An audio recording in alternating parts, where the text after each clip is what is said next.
5 रुपए में अपने घर बैठे अपने शरीर को स्वस्थ करें। एकदम पैर हल्के हो गए हैं और जो दर्द होती थी चलते समय अब बिल्कुल नहीं है। 5 मिनट ही करा हमने, लेकिन बहुत है, वेरी इफेक्टिव। 6 घंटे 8 घंटे सोने के बाद भी हाथ ही नहीं उठ रहा जी, उठने को मन नहीं कर रहा जी, चलने को मन नहीं कर रहा जी। मॉर्निंग स्टिफनेस जो रहती है उसको ठीक करे। 5 मिनट पेंसिल ऐसे रगड़ कर। ये हमारे कंधे का जॉइंट है, ये एल्बो का जॉइंट है और ये हमारी रिस्ट का जॉइंट। बाइसेप्स और ट्राइसेप्स में पेन है, इन जॉइंट्स को इस मसल खाली बैठे चालू हो जाओ। हाँ शुरू हो जाओ। बॉडी हल्की हो गई है। अच्छा जी, तो वेट तो लूज नहीं हो जाएगा मैडम?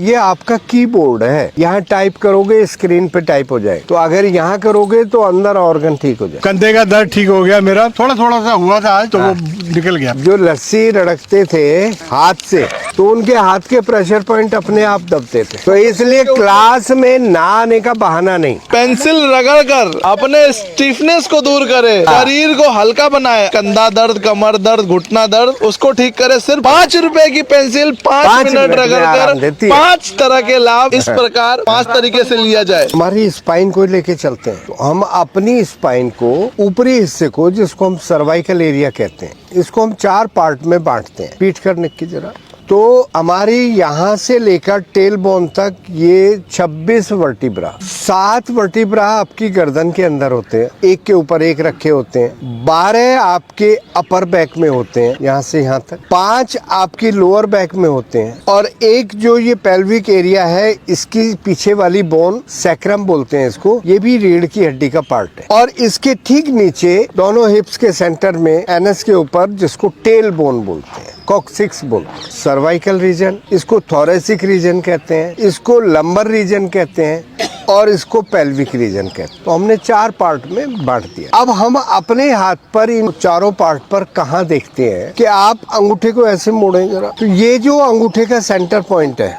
अगर हम इसकी रबिंग करते हैं इस तरीके से, तो हम अपनी गर्दन की अकड़ाहट को, अपने मसल्स के स्पाज्म को या सर्वाइकल स्पॉन्डिलाइटिस को इससे राहत दे सकते हैं। जितनी एक्सरसाइज योग में आप करते हैं, अगर आप 1-1 मिनट सुबह शाम इस तरीके से दोनों हाथों पर करते हैं, तो आपको गर्दन के पीछे जो पेन होता है वो आपको इससे ठीक हो सकता है। अगर अपने आप नहीं हो रहा तो मैं फिर बता देता हूँ, यहाँ से लेकर यहाँ तक हमने ये मसाज देनी है। जिनको सर्वाइकल नहीं है या सर्वाइकल में कहीं कोई पेन नहीं है, उनको कोई पेन फील नहीं होगा। और जिनको सर्वाइकल में कुछ डिफॉर्मिटी है, कुछ डिस्क आगे पीछे हो रही है, बल्जेस है, पेन है, मसल्स पेन है, उनको ऐसा करने में पेन फील होगा। तो ये इसकी पहचान। अब उसके बाद जो हमारी पीठ का हिस्सा आता है, अपर बैक, लोअर बैक और टेल बोन तक, वो हम इन 2 उंगलियों को इधर, 2 उंगलियों को इधर, ये जो बीच में लाइन जा रही, ये आपकी रीढ़ की हड्डी को, अपर बैक को, लोअर बैक को ठीक कर सकता है। पीठ में दर्द हो तो यहाँ मसाज देंगे। जब ये मसाज देंगे तो आपको कुछ ही देर में अपनी पीठ में रिलैक्स फील होगा। सीधा खड़े होने में दिक्कत हो रही है तो आप इस तरह की मसाज घर पे बैठे बैठे कर सकते हैं। तो लेफ्ट हैंड में करेंगे तो लेफ्ट हैंड की साइड का, राइट हैंड में करेंगे तो राइट साइड का स्पाइन का, यानी कि एक स्पाइन है, उसकी राइट साइड और लेफ्ट साइड एज भी तो होंगे ना, नर्व तो दोनों साइड निकल रही है। क्लियर हो गया? कई लोगों को शोल्डर में पेन होता है, कंधे में दर्द है, फ्रोजन शोल्डर कह देते हैं। तो ये जो हमारी उंगली है, इसका लास्ट वाला ये हिस्सा, ये हमारी शोल्डर के लिए। अगर कंधे में दर्द है, ऐसे ऐसे,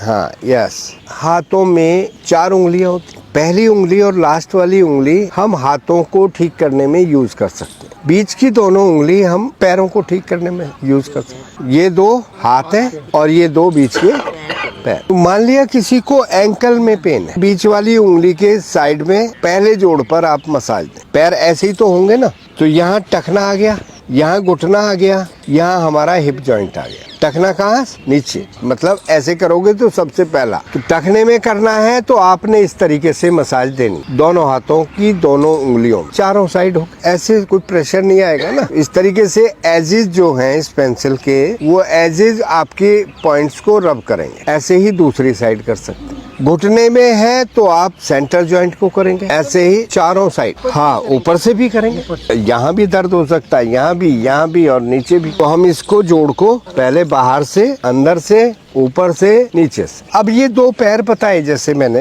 एंकल, और ये क्या बताए? नी, और ये क्या बताए? Hip joint. अब आपके एंकल और नी के बीच में काफ है, नी और हिप जॉइंट के बीच में ये थाई है।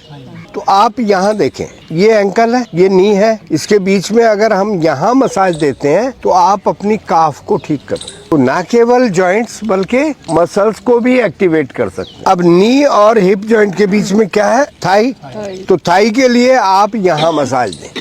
और वैसे तो इस तरह के नेचुरोपैथी के टूल्स आते हैं, उसमें डॉट लगे होते हैं। आप नहीं तो पेंसिल से भी, पेंसिल भी पूरा होता है। तो आप इस तरीके से करते हैं तो हम ये जो एरिया है हमारा, ये हाथ पैर बता दिए, ये पैर और ये हाथ, अब इसके ऊपर ये हिप बता दिए, इसके ऊपर जो चेस्ट के अंदर, एब्डोमेन के अंदर जो ऑर्गन है वो सब कहाँ? इस हथेली में। तो अगर हम हथेली को इस तरीके से मसाज करते हैं तो ये आपने पूरे एब्डोमेन और चेस्ट के एरिया को, आपने मसल्स को आप केवल पेंसिल के सहारे दिन में एक बार लस्सी बना लेनी है। हाँ, तो यानी कि आपने 1 मिनट रोज ये मसाज देनी है, एक एक पेंसिल बैग में रखनी है। तो एक पेंसिल ने आपकी पूरी बॉडी के प्रेशर पॉइंट बता दिए, आपने कहाँ क्या करना है। थोड़ा सा खड़े होकर चल के देखें। पेंसिल से मसाज करने के बाद उसका इफेक्ट क्या आता है? आपकी जो स्टिफनेस है बॉडी की, कंप्लीट बॉडी की, तो आपने लोअर बैक भी, अपर बैक भी, आपने शोल्डर भी, और आपने जो हथेलियों वाला ये किया था, इससे आपके ऑर्गन। तो अगर हमें कहीं भी अकड़ाहट है, हम सुबह सो कर उठते हैं